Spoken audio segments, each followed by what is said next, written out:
Imaginemos uma cena, bem dramática, curiosa e até um pouco assustadora. É um cenário bem específico, né? Totalmente. É a noite de 2 de janeiro de 1986. O cenário é o alto das montanhas da Serra do Mar, numa formação rochosa muito famosa no Brasil, conhecida como Agulhas Negras. Um lugar que já impõe um certo respeito por natureza. Com certeza, o vento está uivando lá em cima, o frio é cortante. E tem um homem ajoelhado no chão, no meio de um ritual esotérico super complexo. Ele está ali prestes a receber uma espada mágica depois de 10 longos anos de dedicação absoluta a uma ordem secreta. Exato. É o momento culminante da vida desse indivíduo. Mas, no exato instante em que ele estende as mãos com os olhos brilhando de antecipação para pegar a tão sonhada espada, acontece o impensável. O mestre dele dá um balde d'água fria gigantesco. Nossa, e como? O mestre dá um passo à frente, pisa violentamente nos dedos do homem e se recusa a entregar a arma. Recolhe a espada, olha de cima para baixo e diz com todas as letras que ele falhou.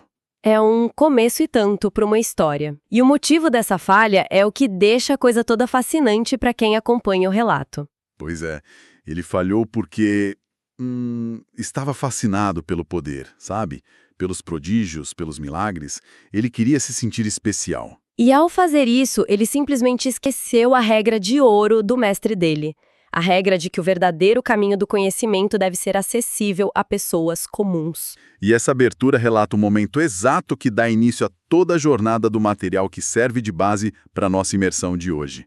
Hoje nós estamos explorando as notas, os conceitos e a transcrição do audiolivro O Diário de um Mago, a obra clássica de Paulo Coelho. Uma obra que rodou o mundo inteiro, né? Rodou o mundo, e a nossa missão ao longo desta análise é destrinchar e extrair as lições profundamente práticas que estão ocultas nessa jornada mística de mais de 700 quilômetros a pé pela Espanha, na famosa Rota Jacobeia, o Caminho de Santiago. E o ponto central de toda essa exploração é entender como a verdadeira sabedoria não está escondida em rituais inatingíveis ou no topo de montanhas isoladas. Ela está nas coisas mais corriqueiras do nosso cotidiano. E é exatamente aí que a nossa exploração se conecta diretamente com a realidade de quem nos ouve agora. Porque se a gente pensar bem, quantas vezes as pessoas buscam soluções mirabolantes para tudo? Nossa, o tempo todo.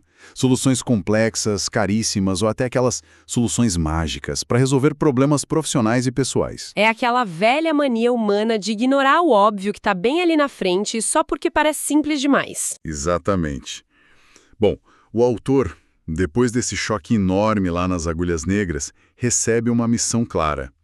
Ele precisa viajar para a Espanha e fazer o caminho de Santiago a pé, como uma pessoa comum, para só então ter o direito de recuperar tal espada. E aí ele chega na pequena cidade francesa de Saint-Jean-Pied-de-Port, encontra uma figura enigmática, a Madame de Brioux, e é apresentado aquele que vai ser o guia dele nessa travessia. E o guia é uma quebra de expectativa maravilhosa. É uma quebra total.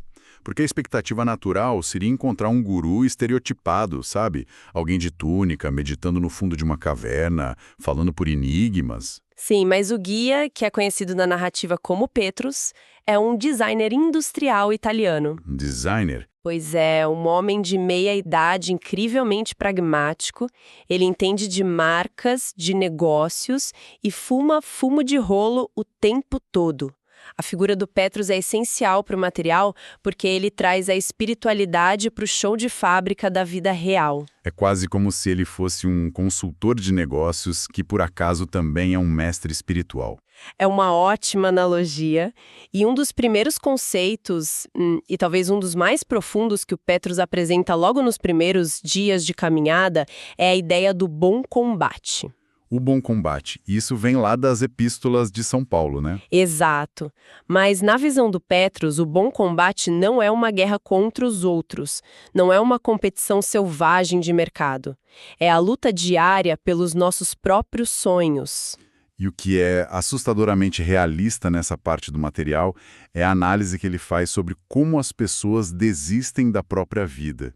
e matam esses sonhos sem nem perceber. É uma morte silenciosa. Não tem nada daquele drama de novela. Isso me pegou de jeito na leitura das fontes. Ele até lista alguns sintomas dessa morte dos sonhos. O primeiro alerta, que eu tenho certeza de que vai fazer muita gente na nossa audiência refletir, é a famosa falta de tempo. Aquele discurso de que o dia precisava ter 48 horas. Exato. O Petrus observa que as pessoas verdadeiramente ocupadas, aquelas que estão construindo algo real, sempre encontram tempo para tudo. O dia simplesmente rende. Por outro lado, as pessoas que já mataram seus sonhos estão eternamente cansadas. Elas não conseguem dar conta do pouco que fazem e reclamam o tempo inteiro do relógio. E o que a psicologia por trás desse sintoma nos diz é que esse cansaço, na maioria das vezes, não é físico. É um peso existencial. Quando o bom combate é abandonado, a energia vital da pessoa simplesmente drena, vai pro ralo. Faz todo sentido. E a partir desse primeiro sintoma, o material desliza para o segundo alerta, que é bem sutil. As certezas. Esse é perigoso. Quando as pessoas desistem de lutar, elas passam a se julgar extremamente sábias e justas. É como se a pessoa construísse um muro gigantesco ao redor de si mesma e dissesse para todo mundo, tipo assim, pronto, já entendi como o mundo funciona, não preciso aprender mais nada. Perfeito. Elas recusam a visão da vida como uma grande aventura, cheia de riscos, de altos e baixos, de descobertas. Elas olham para as muralhas da rotina e se fecham ali dentro, com as suas certezas absolutas. Porque, no fundo, a pessoa tem muito medo de lidar com o desconhecido. Trocam a empolgação da descoberta pela segurança opressora da estagnação, e isso fatalmente deságua no terceiro sintoma. Que é o que o guia chama de a falsa paz. E olha, de todos os conceitos até aqui, esse é o que mais parece uma armadilha moderna. Totalmente. A vida vira uma eterna tarde de domingo, nas palavras dele. Sabe aquela sensação das 6 da tarde de um domingo? Onde nada de muito empolgante acontece, não há grandes exigências, não há sobressaltos. Parece muito confortável no início. Dá aquela sensação de estabilidade. Mas a verdade sombria que o texto expõe é que quando a gente renuncia ao bom combate, esses sonhos mortos não desaparecem simplesmente. Eles começam a apodrecer dentro de cada um de nós. E a analogia do apodrecimento é de uma precisão absurda. Porque algo que apodrece gera toxinas. O texto descreve que essa frustração internalizada acaba se transformando em crueldade. Crueldade contra os outros e contra si mesmo, né? Primeiro contra quem está ao redor. Vem o cinismo, a impaciência, aquela crítica constante a quem ainda tenta realizar alguma coisa, e depois vem a crueldade contra o próprio indivíduo. Esse apodrecimento dos sonhos frequentemente se manifesta na forma de doenças psicossomáticas e psicoses. É o corpo físico pagando a conta de uma alma que desistiu de lutar. É um diagnóstico pesadíssimo. Mas aí entra a genialidade prática do guia. Para combater essa letargia, esse apodrecimento todo, o Petrus não oferece meditações transcendentais dificílimas ou feitiços complexos. Ele introduz o que chama de práticas de RAM. E vale um parêntese rápido aqui para explicar isso, né? RAM é a sigla para Regnus Agnus Mundi. Isso. Mas o que realmente importa aqui não é o latim ou o peso esotérico desse nome. O foco é o que essas práticas fazem no cérebro e na percepção de quem executa os exercícios. Porque a regra de ouro que ele estabelece é irrefutável. O verdadeiro caminho da sabedoria tem que ter aplicação prática. Se a sabedoria não puder ser aplicada na vida diária de um trabalhador, de um estudante, de qualquer pessoa comum, ela é inútil. É como uma espada super afiada que simplesmente enferruja na bainha porque a pessoa não sabe para que usar. E o choque do autor no texto é muito palpável. Ele atravessou o oceano esperando aprender a levitar ou mover objetos com a mente. E o guia ensina coisas absurdamente simples. O exercício da velocidade, por exemplo. Nossa, esse é de tirar do sério qualquer um. Sim. Eles estão caminhando e avistam uma pequena cidade no vale. Tem uma taberna a apenas 200 metros de distância. O autor está exausto, com frio, louco por um copo de vinho e uma lareira. E o que o Petrus faz? Ele obriga o autor a caminhar na metade da velocidade normal. Aqueles 200 metros demoram 1 hora inteira para serem percorridos. Imagina a agonia. Lendo isso, eu pensei na hora. É como se a vida fosse um vídeo na internet que a gente está acostumado a assistir na velocidade 2x. Quando o guia força a caminhada lenta, é como colocar o vídeo na velocidade 0,5x. Dá um desespero terrível no começo. Mas essa agonia é simplesmente a resistência do cérebro à quebra da tirania da rotina. Quando caminhamos na nossa velocidade habitual, entramos no piloto automático. A mente divaga e o mundo ao redor vira só um borrão sem importância. A gente nem vê por onde passou. Exato. E ao forçar uma lentidão extrema, especialmente quando há um desejo imediato, como o vinho e o calor da terna, o cérebro entra em curto-circuito num primeiro momento, mas depois do desconforto ele se acalma. A pessoa começa a notar os detalhes das pedras no chão, o formato das nuvens, a própria respiração. A lição profunda aqui é sobre a percepção do tempo, né? O tempo não é uma entidade fixa que controla todo mundo. Nós é que determinamos o ritmo do tempo através do nosso nível de presença. É uma virada de chave gigantesca de fato. Mas olha, eu preciso confessar que o próximo exercício me deixou com um pé atrás na leitura. O exercício da crueldade. Esse gera polêmica. Muito. O Petrus ensina que sempre que vier um pensamento de autopunição, de culpa, de ciúme ou de complexo de inferioridade, a pessoa deve cravar a unha do dedo indicador na raiz da unha do polegar e apertar até doer muito. E só soltar quando o pensamento ruim for embora. Tipo... Ele sugere que a pessoa literalmente se machuque. Isso soa meio extremo para nossa audiência, não soa? Como que trocar uma dor psicológica por uma dor física resolve alguma coisa? É uma reação perfeitamente natural achar esse extremo de cara. Mas a mecânica psicológica por trás do exercício da crueldade é bastante engenhosa se a gente analisar com calma. Sério? Como assim? A dor espiritual, o remorso e a culpa são dores extremamente traiçoeiras. Muitas vezes a pessoa se apega a essas dores emocionais. A mente usa a culpa como uma forma distorcida de conforto ou como uma punição que o indivíduo acha que merece. É um ciclo vicioso de autossabotagem. Entendi. É como se a mente ficasse ruminando a tristeza, porque, de certa forma, encontra um prazer distorcido na própria tragédia. Exatamente isso. Ao transformar essa dor psicológica, que é invisível e sedutora, numa dor física aguda e imediata, como a unha cravada no polegar, acontece um choque de realidade. A mente reptiliana, a nossa parte mais primitiva ligada à sobrevivência, é condicionada a parar com a autossabotagem só para se livrar do desconforto físico. Caramba! É uma técnica para trazer a consciência violentamente de volta para o momento presente, quebrando aquele padrão mental destrutivo de uma vez? Faz muito sentido visto por esse ângulo.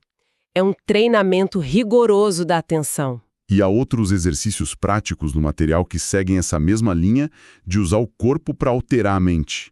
Tem o exercício da semente. Esse é belíssimo.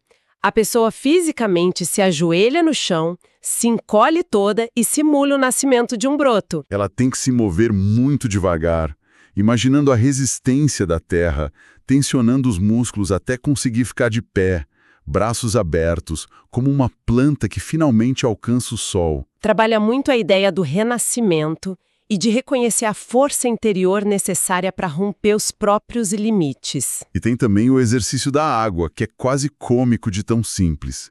Basicamente consiste em parar diante de uma poça d'água e brincar com ela, traçando desenhos sem nenhum propósito lógico, sem buscar resultado algum. E o exercício da água ataca em nossa necessidade moderna de que absolutamente tudo precisa ser produtivo. Brincar com uma poça d'água sem nenhum propósito é um antídoto direto para a mente ultrarracional. Ajuda a silenciar a lógica opressora e criar espaço para a intuição despertar. E a intuição é uma ferramenta fundamental no bom combate. É fascinante como esses pequenos exercícios diários vão preparando o terreno para os encontros mais, digamos, tensos que ocorrem durante a viagem. Porque chega um ponto do relato em que a narrativa entra no campo das forças espirituais e psicológicas batendo de frente. É o parte em que as metáforas ganham vida. Exato. O Petrus faz uma distinção muito clara sobre a relação entre os anjos e o que ele chama de mensageiro. Na tradição que ele descreve, os anjos são a proteção constante, a nossa armadura. Nem precisa ser invocada porque já está lá nos defendendo. Mas o mensageiro, que o autor num primeiro momento confunde com a figura clássica de um demônio, na verdade remete muito mais à figura mitológica de Mercúrio, ou Hermes. Essa desmistificação é essencial para entender o livro. O mensageiro, que lá eles chamam de Astren, não é um mal encarnado. Longe disso. Ele é a representação da nossa ligação com o mundo material. Trazendo isso para a realidade corporativa de hoje, ou para a vida diária de quem nos escuta, esse mensageiro é a nossa ambição pragmática. Aquela energia focada. Isso, a energia agressiva e calculista que a gente usa para negociar um contrato difícil, para defender nossos interesses, ou para resolver uma crise complexa no trabalho. Ou seja, se a pessoa tentar reprimir essa energia, fingindo ser 100% passiva e boazinha, o tempo todo, ela acaba sendo engolida pelo mercado ou pelas circunstâncias da vida. O segredo não é exorcizar esse lado pragmático, mas sim saber liderar essa energia. O mensageiro é uma ferramenta, uma espada para as coisas da Terra. Exatamente, ele é um aliado poderoso desde que o indivíduo assuma o controle e nunca deixe que essa energia dite as regras ou corrompa os valores éticos. Mas, e aqui entra o grande contraste da narrativa, é crucial não confundir a força útil do mensageiro com a ameaça real que surge mais adiante. O ataque do cão. Tem uma cena fortíssima onde o protagonista é atacado por um cão negro imenso. Esse cão representa o inimigo real. E no texto ele é descrito como estando possuído pelo que a tradição chama de legião. A tensão nessa cena é sufocante, até para quem está só lendo. É um cão feroz bloqueando o caminho no meio do nada, com os dentes à mostra, pronto para atacar. E ali não há espaço para negociar como se faz com o mensageiro. É uma força de destruição pura. Para derrotar o cão, o autor precisa acessar uma força interior colossal, que culmina no despertar de um dom espiritual muito profundo. Ele começa a falar em línguas desconhecidas. É um fenômeno que o material descreve como um dos carismas ou dons divinos do caminho de Roma. Mas o que mais chama atenção é a análise que o Petrus faz logo após esse confronto brutal. Ele aponta com uma precisão analítica cirúrgica que o inimigo real ataca sempre o nosso lado mais desguarnecido. E, curiosamente, esse lado costuma ser onde somos mais orgulhosos. O ataque sempre visa quebrar a nossa arrogância. Exato. E a grande lição que fica dessa batalha contra o cão negro é sobre a postura perante o medo.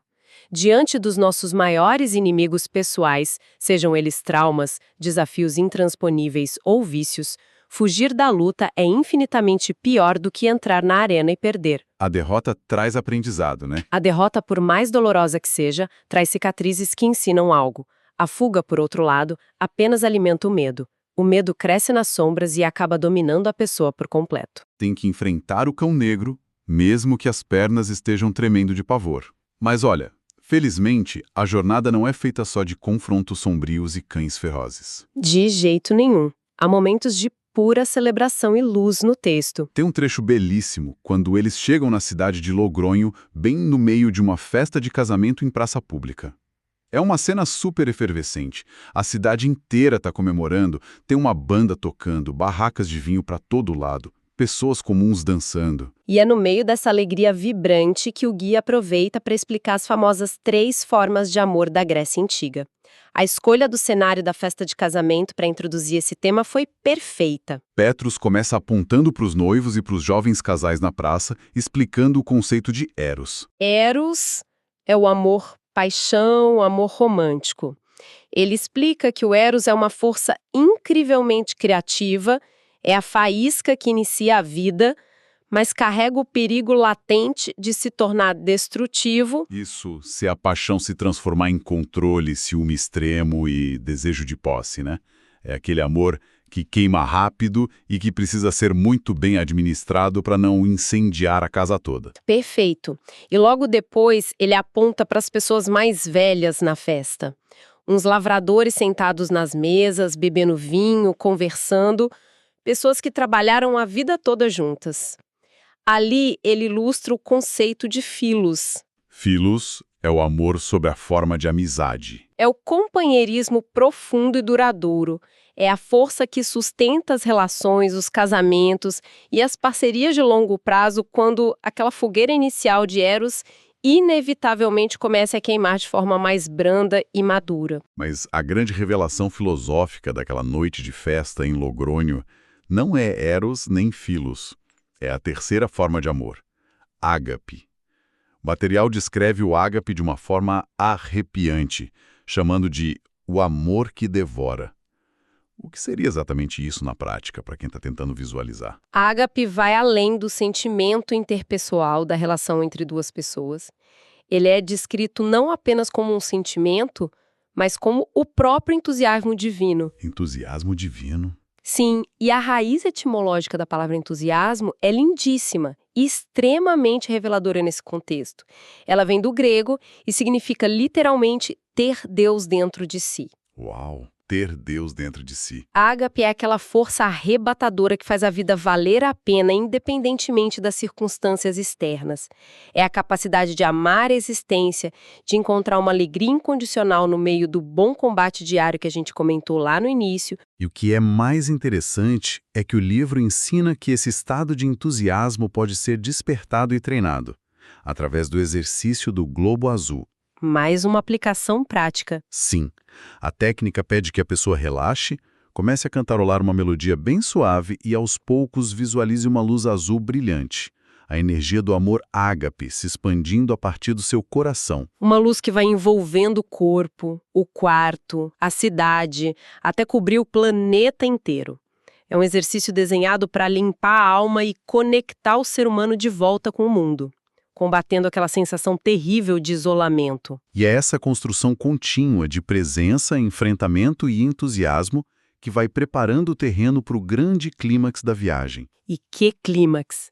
A narrativa costura tudo de forma magistral para o momento final. A reta final da travessia tem uma intensidade emocional gigantesca. O autor está fisicamente exausto, duvidando da própria capacidade de chegar ao fim. Ele precisa subir o temido Monte Ucebreiro. E, para piorar, o clima não ajuda nem um pouco. Um nevoeiro denso cobre toda a montanha. A neblina é tão grossa que não dá para ver um palmo à frente do nariz. É o cenário clássico da jornada do herói. A grande crise, a noite escura da alma, pouco antes da revelação. E, de repente, do meio dessa neblina espessa, ele enxerga um cordeiro. O cordeiro é o símbolo milenar da inocência e do próprio divino. Ele está lá, passeando calmamente pelas pedras. É nesse instante exato que a grande epifania acontece. Essa epifania no alto do Cebreiro revela a grande sacada de todo o material que estamos explorando. A epifania desconstrói tudo o que vinha sendo buscado de forma tão obstinada. O tempo todo, o autor buscou a sua espada dourada como um fim em si mesma. Ele a via como um troféu, um atestado de poder e sabedoria esotérica, para jogar na cara dos outros que ele era especial. Mas a revelação silenciosa daquele momento é que o verdadeiro segredo da espada era simplesmente saber o que fazer com ela. Nossa, isso muda tudo. Quer dizer que a ferramenta pela ferramenta não vale absolutamente nada. Ter a espada, conquistar poder financeiro, alcançar uma posição de liderança ou realizar os sonhos mais ousados. Nada disso faz sentido se o indivíduo não souber como aplicar essas conquistas no mundo real. Em prol de algo maior, em prol do serviço aos outros ou da construção de uma realidade melhor para todo mundo, né? O poder pelo poder é um poço vazio. Antes de seguir seu próprio caminho e sumir na estrada de volta para a Itália, ele deixa uma última regra fundamental. Diz que só se aprende de verdade quando se ensina o que sabe. O conhecimento não pode estagnar na vaidade, ele precisa circular. Se a pessoa aprende algo valioso, a obrigação moral dela é passar adiante. Mas o detalhe que eu acho absolutamente fantástico, o ápice do pragmatismo dessa história toda acontece logo em seguida. É genial. Ele tem essa iluminação transcendental no topo da montanha. E sabe o que mais tem lá no topo? Uma rodovia. E ainda faltavam uns 150 quilômetros desde aquela região de Pedrafita até o destino final, a imponente Catedral de Santiago de Compostela. E o que o nosso protagonista faz, depois de ralar por quase 700 quilômetros a pé, enfrentando neblina, cães e as próprias sombras psicológicas? Ele prega um ônibus. É o toque final de mestre. A beleza pragmática dessa atitude de pegar o ônibus é imensa. Muita gente poderia pensar, mas que absurdo, ele não completou o caminho a pé, invalidou tudo. E é aí que entra a profunda compreensão da lição. A jornada espiritual, as provações físicas, os exercícios de percepção do Han, tudo isso já havia cumprido seu propósito. A lição suprema sobre a natureza da espada, sobre a aplicação do amor ágape e sobre a importância do bom combate já estava enraizada na consciência dele. Ele entendeu que o sofrimento pelo sofrimento não é um troféu. O sofrimento gratuito ou a penitência cega não tem nenhum valor intrínseco na filosofia que o Petrus ensinou. Se o aprendizado foi consolidado e o objetivo de transformação interna foi alcançado, por que continuar sofrendo inutilmente na estrada, castigando o corpo? Ele pega o ônibus com a consciência super tranquila, chega confortavelmente a Santiago de Compostela, cumpre seu voto espiritual deixando uma imagem de Nossa Senhora Aparecida no altar da catedral e se prepara para receber finalmente a espada do seu mestre. Mas agora ele não é mais aquele homem deslumbrado do início, lá nas Agulhas Negras.